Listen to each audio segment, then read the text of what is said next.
Cabdiraxmaan Cumar Yariisow duqa Muqdisho iyo wasiir hore Mustafa Dhuxulow xildhibaan qaran iyo wasiir hore wasiirada hore warfaafinta ayaa soo muuqday iyagoo ku dadaalaya inay farxad geliyaan ku dhawaad 40 arday oo baahiyaha gaarka qaba wadajir ayay ula afureen ardaydan oo wax ka barta dugsiga dadka aragala ee Albasiir mid kasta oo ka mid ah ardaydan waxa la siiyay dharka ciida iyo lacago xaqul ciid ah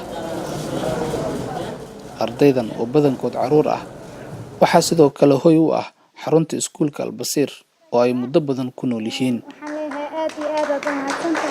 iyagoo faraxsan ayay u mahadceliyeen mas'uuliyiinta deeqdan soo gaarsiisay runtii ma aha markii ugu horeysay ee xildhibaan Mustafa Sheekh Cali Dhuxulow sidaan oo kale aan u kulanno xildhibaan Mustafa Sheekh Cali Dhuxulow waa samafale u taagan inuu caawiyo bulshada baahiyaha gaarka ah qaba gaar ahaan bulshada aragala waxaan leenahay jiro joog meel kasta aad joogto waxaa tahay mas'uul ku dayasho mudan sidoo kale waxaan aad iyo aad ugu faraxsanahay inaan la kulanno injineer Yariisow waxaan leeyahay ma aha waa markii ugu horeysay aan wada kulanno laakiin insha Allah ma noqon doonto markii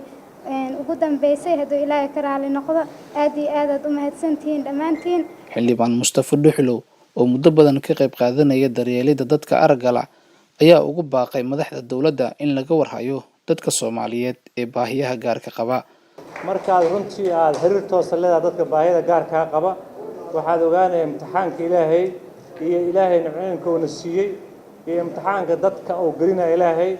iyo qofkii ka mahad celiyay qofkan ka mahad celiyay intaba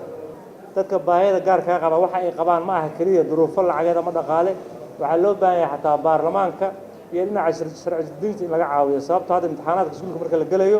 iyagoo dabcan baahiyo gaar ah qabaan waxa loo baahan yahay habka imtixaanaadku gali lahaayeen in iskuulaadka lagu talagalo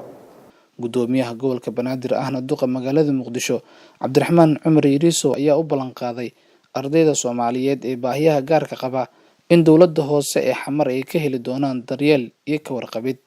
Yariisow waxa kale oo amaanay macallimiinta iyo waalidiinta ardaydan ku dadaalay sidii wax u baran lahaayeen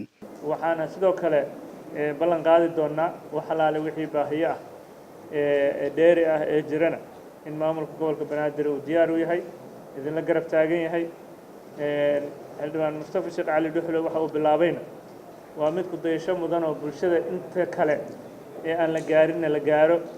qof kasta oo Soomaaliyeed oo baahiyaha gaarka qabana waxaan rabnaa inuu helo dhammaan xuquuqda qof kasta oo Soomaaliyeed uu leeyahay Aways Maxamuud Julcow Cable TV Muqdisho